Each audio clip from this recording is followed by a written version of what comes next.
জানিয়ে দিব এই মুহূর্তে আমাদের হাতে এসেছে বাংলাদেশের গুরুত্বপূর্ণ আপডেট সংবাদের শিরোনাম। শুরুতেই থাকছে একটি চাঞ্চল্যকর প্রতিবেদন। ওসমান হাদি হত্যাকাণ্ড, 127 কোটি টাকার লেনদেন, তদন্তের গতি, মির্জা আব্বাসকে ঘিরে প্রশ্নের রাজনীতি। তবে কি এবার যে কোনো সময় গ্রেপ্তার হতে পারে বিএনপির হেভিওয়েট এই প্রার্থী? এ নিয়ে থাকবে বিস্তারিত প্রতিবেদন, তাই সম্পূর্ণ ভিডিও জুড়ে আমাদের সাথেই থাকুন। এবারে জানিয়ে দিব প্রকাশ্যে এসে যা বললেন ফয়সাল, এখন তিনি কোথায়। ইনকিলাব মঞ্চের মুখপাত্র শরীফ ওসমান হাদি হত্যা মামলার অন্যতম আসামি ফয়সাল করিম মাসুদ একটা ভিডিও বার্তা দিয়েছে, যা সামাজিক যোগাযোগ মাধ্যমে ব্যাপকভাবে ছড়িয়ে পড়েছে। ওসমান হাদি হত্যাকাণ্ড, 127 কোটি টাকার লেনদেন, তদন্তের গতি ও মির্জা আব্বাসকে ঘিরে প্রশ্নের রাজনীতি।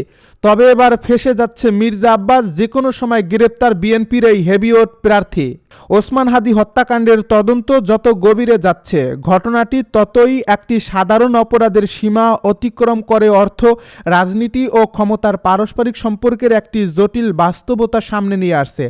12 ডিসেম্বর ঢাকার একটি গুরুত্বপূর্ণ এলাকায় ওসমান হাদি গুলিবিদ্ধ হয়ে নিহত হওয়ার পরপরই আইনশৃঙ্খলা বাহিনী ঘটনাস্থল পরিদর্শন, সিসিটিভি ভিডিও ফুটেজ সংগ্রহ, আলামত জব্দ এবং ফরেনসিক বিশ্লেষণের মাধ্যমে তদন্ত শুরু করে। কিন্তু একই সময়ে সামাজিক যোগাযোগ মাধ্যম ও বিভিন্ন আনুষ্ঠানিক সূত্রে ঘাতকদের ভারত পালিয়ে যাওয়ার তথ্য ছড়িয়ে পড়ে, যা পরবর্তীতে সিআইডির অনুসন্ধানে নিশ্চিত করা যায়নি। তদন্ত সংশ্লিষ্ট একাধিক সূত্র জানায়, এই ঘটনার সময় ও পরবর্তী অবস্থান নিয়ে যে তথ্যগুলো সামনে এসেছে, সেগুলোর সঙ্গে ভারতে পালানো দাবির সরাসরি মিল পাওয়া যায়নি, বরং আদালতে দেওয়া স্বীকারোক্তি ও অন্যান্য তথ্য থেকে অভিযুক্তদের ঢাকায় অবস্থানের ইঙ্গিত মেলে, যা এই বিভ্রান্তিকর তথ্য প্রবাহকে প্রশ্নবিদ্ধ করে। এই প্রেক্ষাপটে তদন্ত নতুন মন নেওয়া যখন সিআইডি আনুষ্ঠানিকভাবে জানায়, হত্যাকাণ্ডের মূল অভিযুক্ত ফয়সাল করিম মাসুদ ও তার স্বার্থ সংশ্লিষ্ট ব্যক্তি ও প্রতিষ্ঠানের ব্যাংক হিসেবে 127 কোটি টাকার বেশি অস্বাভাবিক লেনদেন শনাক্ত হয়েছে, যা মানি লন্ডারিং প্রতিরোধ আইন 2012 অনুযায়ী গুরুতর অপরাধের সম্ভাবনা তৈরি করে এবং সেই অনুযায়ী পৃথক অনুসন্ধান কার্যক্রম শুরু করা হয়েছে।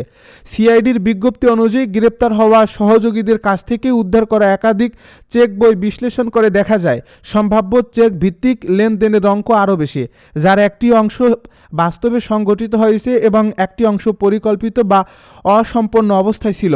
আর এই আর্থিক নথিপত্র পর্যালোচনায় তদন্তকে অর্থায়নের দিক থেকে আরও গভীর করে তোলে।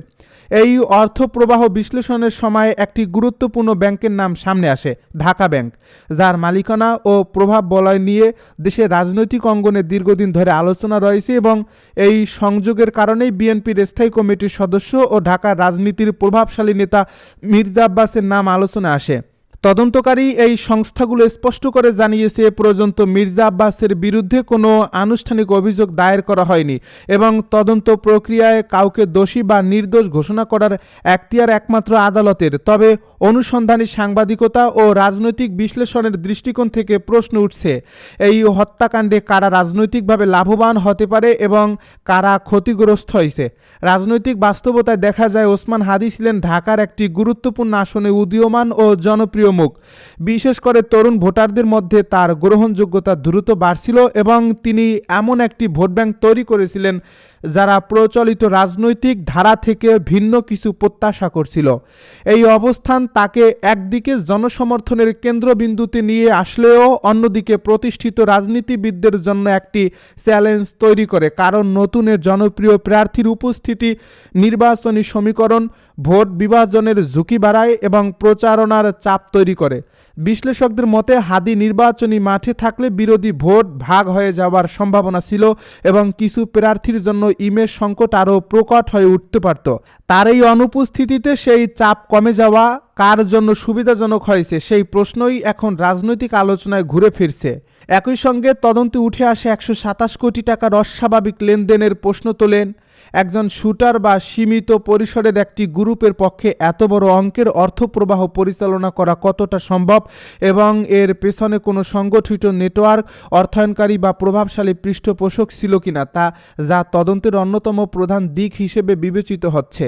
সিআইডি জানিয়েছে, হত্যাকাণ্ডের পরিকল্পনা, অর্থের উৎস, অস্ত্র সংগ্রহ ও সম্ভাব্য নেপথ্য শক্তির বিষয়গুলো আলাদা আলাদা টিম বিশ্লেষণ করছে এবং মূল অভিযুক্ত গ্রেপ্তার হলে এই মামলার অনেক অমীমাংসিত প্রশ্নিত প্রশ্নের উত্তর পাওয়া যেতে পারে।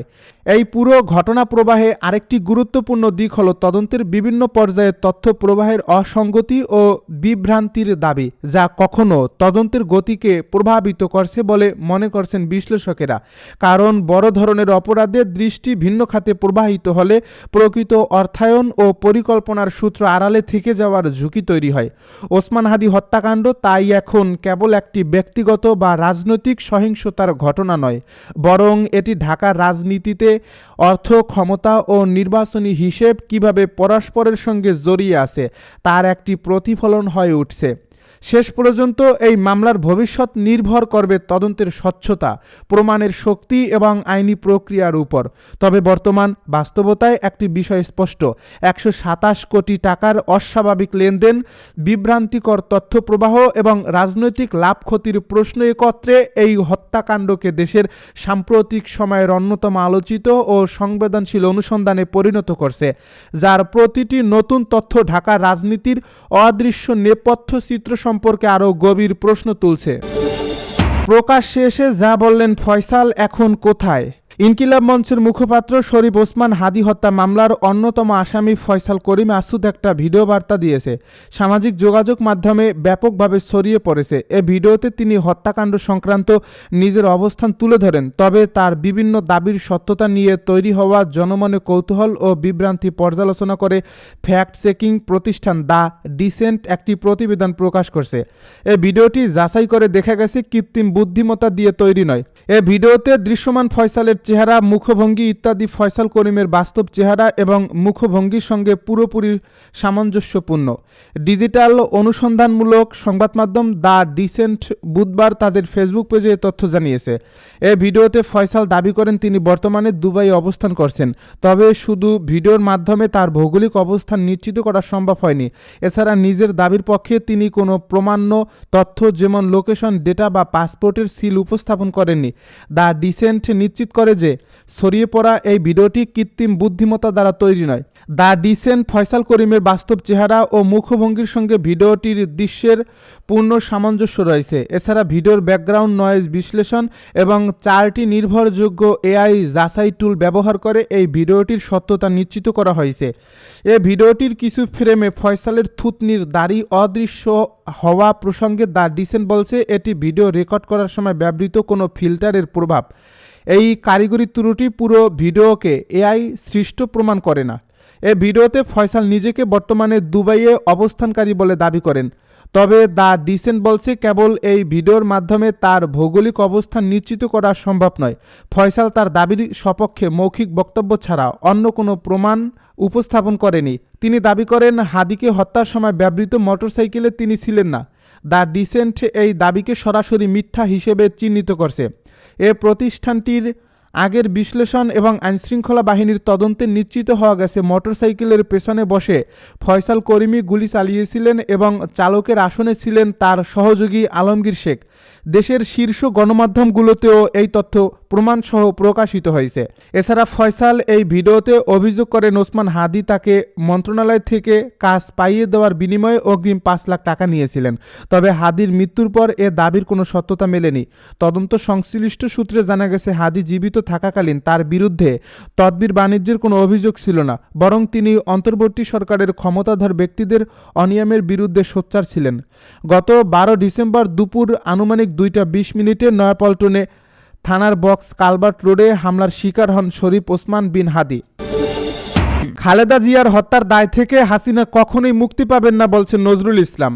সাবেক প্রধানমন্ত্রী বেগম খালেদা জিয়াকে চিকিৎসা নিতে না দিয়ে হত্যা করা হয়েছে বলে মন্তব্য করেছেন বিএনপির স্থায়ী কমিটির সদস্য নজরুল ইসলাম খান। এই হত্যার দায় থেকে শেখ হাসিনা কখনোই মুক্তি পাবেন না বলেও উল্লেখ করেন তিনি। বুধবার বিকাল 2:45টার দিকে জানাজার আগে বেগম খালেদা জিয়ার জীবন ও কর্মসভার উদ্দেশ্যে তুলে ধরেন বিএনপির স্থায়ী কমিটির সদস্য নজরুল ইসলাম খান। সেখানে তিনি এসব কথা বলেন। নজরুল ইসলাম খান বলেছেন, বেগম খালেদা জিয়া বলতেন, বিদেশে আমাদের বন্ধু আছে, কোনো প্রভু নেই। নজরুল ইসলাম বলেন, ফ্যাসিবাদী হাসিনার ব্যক্তিগত প্রতিহিংসার শিকার হয়ে মিথ্যা মামলায় 2018 সালের 8 ফেব্রুয়ারি থেকে 2 বছরের বেশি সময় কারাগারে আবদ্ধ ছিলেন খালেদা জিয়া। চিকিৎসার অভাবে গুরুতর অসুস্থ হয়ে পড়েন দেশনেত্রী। সমগ্র দেশবাসী সাক্ষী যে হেঁটে তিনি কারাগারে প্রবেশ করেছিলেন, কিন্তু নির্জন কারাগার থেকে তিনি বের হলেন চরম অসুস্থতা নিয়ে। বিএনপির স্থায়ী কমিটির এ সদস্য বলেন, দেশ বিদেশের চিকিৎসকদের মতে পরে গৃহবন্দী থাকা 4 বছর তাকে বিদেশে নিয়ে উন্নত চিকিৎসা না দেওয়ায় তার অসুস্থতা ক্রমে বেড়েছে, যার ফলে এভাবে মৃত্যুর কাছে হার মানতে হলো এ অপরাজয় নেত্রীর। তাই এ মৃত্যুর দায় থেকে ফ্যাসিবাদী হাসিনা কখনোই মুক্তি পাবে না। বক্তব্যে তিনি আরও বলেন, বেগম খালেদা জিয়ার জন্ম, পারিবারিক পরিস্থিতি, শহীদ প্রেসিডেন্ট জিয়াউর রহমানের সঙ্গে বিবাহ বন্ধনে আবদ্ধ হওয়া, রাজনীতিতে উঠে আসাসহ বিভিন্ন তথ্যে ভুল ধরা হয়।